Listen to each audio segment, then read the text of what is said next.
इस वीडियो के अंदर हम लोग डिस्कस करने वाले हैं ITR for the pensioner assessment year 25-26 के लिए। जी हाँ, एक पेंशनर की आईटीआर फाइलिंग कैसे होती है, एक सीनियर सिटीजन की आईटीआर फाइलिंग कैसे होती है, new versus old tax regime, दोनों मेथड आपको लाइव स्टेप बाय स्टेप बताऊंगा। कौन सा आईटीआर फॉर्म आपको सेलेक्ट करना है, टीडीएस का रिफंड कैसे लेना है, और इस साल स्पेशली अगर आप रिटायर्ड हो रहे हो तो क्या क्या एडवांटेज आपको आईटीआर फाइलिंग के अंदर देखने को मिलेंगे। तो सारी जानकारी दूंगा स्टेप बाय स्टेप, तो प्लीज पूरा वीडियो यहाँ पे जरूर देखिएगा। स्टार्ट करने से पहले बताना चाहूंगा, अगर आप अफोर्डेबल कॉस्ट के ऊपर एक्सपर्ट के थ्रू आईटीआर फाइलिंग कराना चाहते या हमारे कोर्सेज के थ्रू अगर आप सीखना भी चाहते हो तो आप हमारे 1500 से भी ज्यादा रिव्यूज को चेकआउट जरूर कीजिएगा, link in the description box. सबसे पहले बात करते हैं कि आईटीआर फाइलिंग के लिए आपके पास में क्या क्या डॉक्यूमेंट यहाँ पे होने चाहिए एज ए पेंशनर। तो देखिए, एक तो आपके पास में पेंशन का स्टेटमेंट या फिर स्लिप्स यहाँ पे चाहिए होगी फाइनेंशियल ईयर 24 और 25 के लिए, यानी अप्रैल 2024 से लेकर मार्च 2025 तक के लिए। आप चाहो तो यहाँ पे ऑनलाइन मोड के थ्रू भी निकाल सकते हो। हर स्टेट का अपना अपना अलग अलग पोर्टल होता है, स्क्रीन के सामने आप देख सकते हो। मैंने ये अपना गुजरात का पेंशन पोर्टल है जिसके थ्रू मैंने यहाँ पे पूरे साल का स्टेटमेंट निकाल लिया है।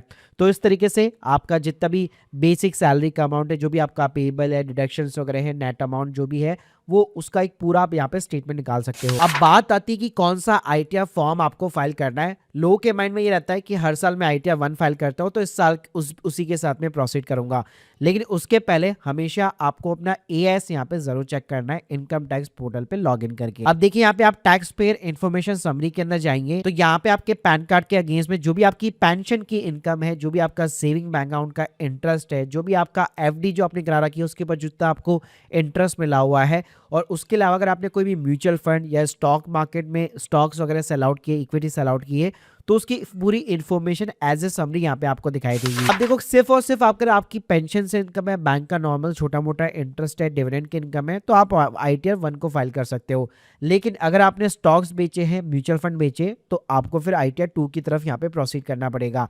इसके अलावा अगर आप इंट्राडे या एफएनओ वगैरह करते तो आईटीआर 3 की तरफ आप जा सकते हो। और यहाँ पे रिटायर होने के बाद में अगर आप as a self employed income earn कर रहे हैं, कोई बिजनेस चला रहे हैं, तो आप आईटीआर 4 की तरफ जा सकते हो। इसके साथ में फाइल करने से पहले मेक श्योर कीजिए ई फाइल सेक्शन के अंदर जाकर अपना फॉर्म 26AS यहाँ पे जरूर चेकआउट कीजिए। तो 26AS के अंदर आप अपना असेसमेंट या 25-26 सेलेक्ट कर लीजिए, व्यू एज एस्टिमेट कर दीजिए। तो यहाँ पे आप देख पाएंगे आपको जितनी भी पेंशन मिली है उसके अगेंस्ट में कितना टीडीएस कटा हुआ है। तो ये जो है आप अपने स्टेटमेंट के साथ में क्रॉस मैच कर सकते हो, और एफडी का कोई इंटरेस्ट है तो वो भी आपको दिख जाएगा, उसके ऊपर कोई टीडीएस कटा हुआ है तो वो भी दिख जाएगा। अब बात करते हैं कि भाई फाइलिंग कैसे करनी है। तो सबसे पहले आपको ई फाइल सेक्शन में जाना है, फाइल इनकम टैक्स रिटर्न। यहाँ पे आपको असेसमेंट या 25-26 सेलेक्ट करना है।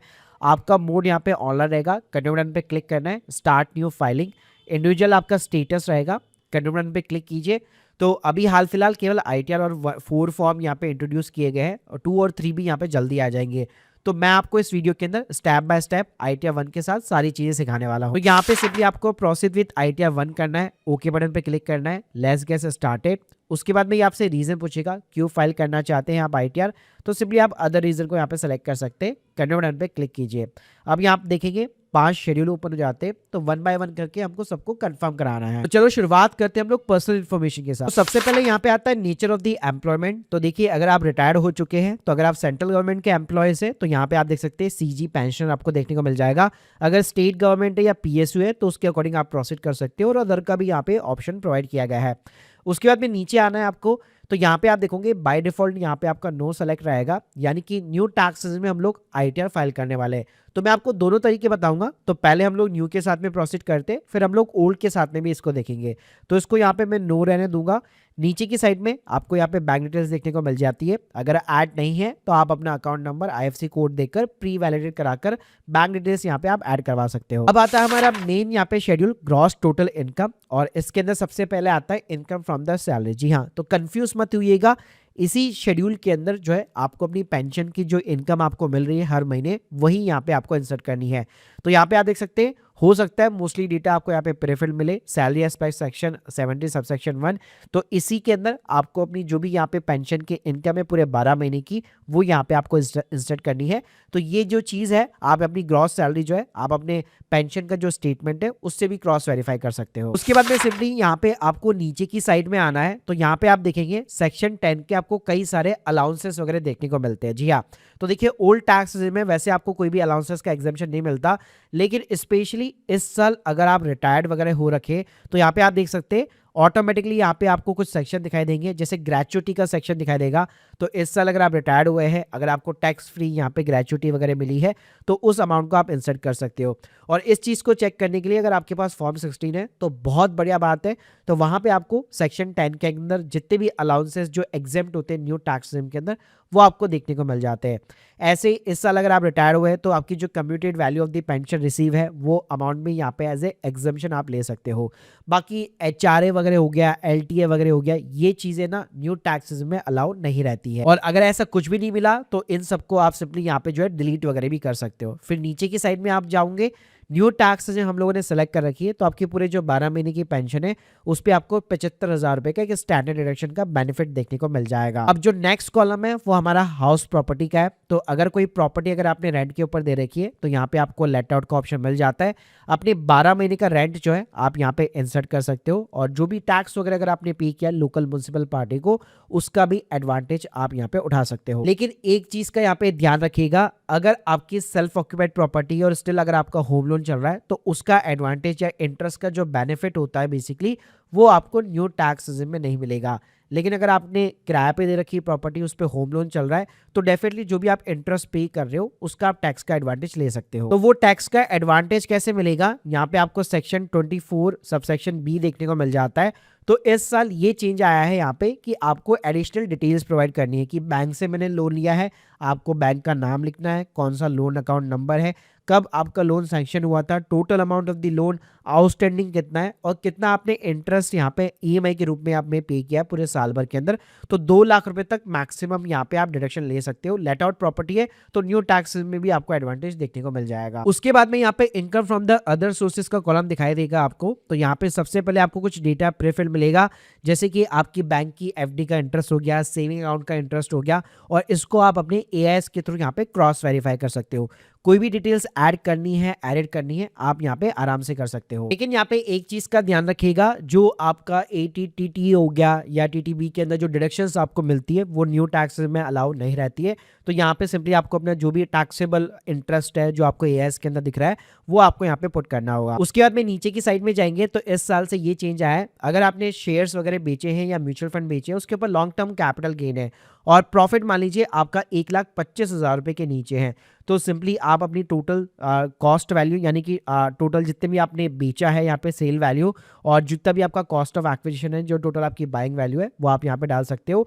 लेकिन सिर्फ अगर आपका लॉन्ग टर्म कैपिटल गेन है, तो अगर शॉर्ट टर्म भी है या लॉन्ग टर्म आपका 1,25,000 से ज्यादा है तो उस केस में फिर आपको ITR 2 यहाँ पे फाइल करनी पड़ेगी, ITR 1 से काम नहीं चलेगा। फिर नेक्स्ट कॉलम आपका टोटल डिडक्शंस का आता है। तो जैसे मैंने बताया था न्यू टैक्स में मोस्टली कोई ATC वगैरह कुछ भी आपको देखने को नहीं मिलता है, केवल अगर आपका एम्प्लॉयर NPS के अंदर कंट्रीब्यूट कर रहा है तो वही केवल डिडक्शन देखने को मिलती है, जो नॉर्मली रिटायर्ड पर्सन के ऊपर यहाँ पे मोस्टली एप्लीकेबल नहीं होती है। फिर आपको सिंपली नीचे जाना है, कंफर्म करना है। नेक्स्ट कॉलम आपका टैक्स पेड का आएगा। तो जितना भी आपका TDS कटा हुआ है आपकी पेंशन के रिगार्डिंग आपको शेड्यूल TDS 1 में देखने को मिल जाता है, तो इसको आप अपने 26 AS के साथ में क्रॉस वेरीफाई कर सकते हो। उसके बाद में last column verify your tax liability details आता है। तो न्यू टैक्स स्कीम के अंदर अगर आपकी टोटल इनकम 7 लाख रुपए के नीचे तो कोई भी टैक्स नहीं लगता है, यहाँ पे अल्टीमेटली गवर्नमेंट आपको रिबेट प्रोवाइड कर देती है। तो यहाँ पे सिंपली आप कंफर्म करा सकते हो, प्रोसीड टू वेरिफिकेशन में क्लिक करोगे तो यहाँ पे आप देखोगे 7 लाख के नीचे हमारी इनकम में कोई टैक्स नहीं बन रहा है, तो जितना भी आपका TDS कटा हुआ है उसके ऊपर आपको पूरा का पूरा 100% आपको रिफंड यहाँ पे मिल रहा है। अब सिंपली यहाँ पे आपको प्रीव्यू एंड सबमिट रिटर्न पे क्लिक करना है, चेक बॉक्स के ऊपर क्लिक करना है, सिंपली अपना प्लेस डालना है, उसके बाद प्रोसीड टू वैलिडेशन रन पे क्लिक करना है। कोई भी अगर एरर होगा तो यहाँ पे आपको एरर दिखाई देगा, प्लस जैसे इस पे आप क्लिक करेंगे ये आपको वहां पे लेके जाएगा। तो आप देख सकते हैं सारे यहाँ पे जो है चीजें हम लोगों ने फिक्स कर दी, तो वैलिडेशन यहाँ पे सक्सेसफुल आ चुका है। अब सिंपली आपको प्रीव्यू बटन पे क्लिक करना है, एक PDF दिख जाएगी, इसको आप चाहो तो डाउनलोड कर सकते हो। लास्ट में प्रोसीड टू वैलिडेशन पे क्लिक करना है, validation successful, proceed to verification, और एक आधार OTP डालकर आप अपने इनकम टैक्स रिटर्न सबमिट कर सकते हो। अब देखिए यही चीज अगर आप ओल्ड टैक्स रिजिम के साथ में जाना चाहते हो तो अगेन हमें जाना होगा पर्सनल इन्फॉर्मेशन में, और जिस चीज को हम लोगों ने यहाँ पे नो किया था उस चीज को सिंपली यहाँ पे आपको यस करना है। तो आप यहाँ पे न्यू टैक्स रिजिम से ओल्ड टैक्स रिजिम में शिफ्ट हो चुके हो। अब यहाँ पे इसकी वजह से क्या क्या चेंजेस आएंगे चलिए वो बता देता हूँ। तो जो आपका सैलरी वाला शेड्यूल है या आपका जहाँ पे आपने पेंशन इंसर्ट की है वहाँ पे अब सेक्शन जो 10 होगा उसके अंदर आप कई सारी डिडक्शन ले सकते हो, जैसे HRA हो गया, LT हो गया और बहुत सारी यहाँ पे आपको डिडक्शन देखने को मिल जाती है।